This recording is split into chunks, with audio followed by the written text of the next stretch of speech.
Kris Aquino, napaiyak sa pag-amin ni Bimby tungkol sa boyfriend nito.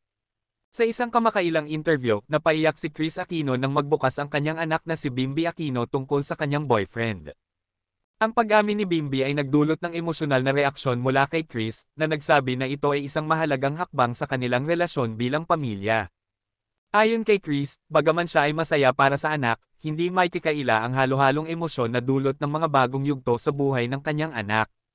Ang kanilang pag-uusap ay tinanggap ng publiko na may suporta at pag-unawa, at nagsilbing inspirasyon sa iba pang mga pamilya na yakapin ang mga pagbabago sa buhay ng kanilang mga mahal sa buhay ng may pagmamahal at pag-intindi.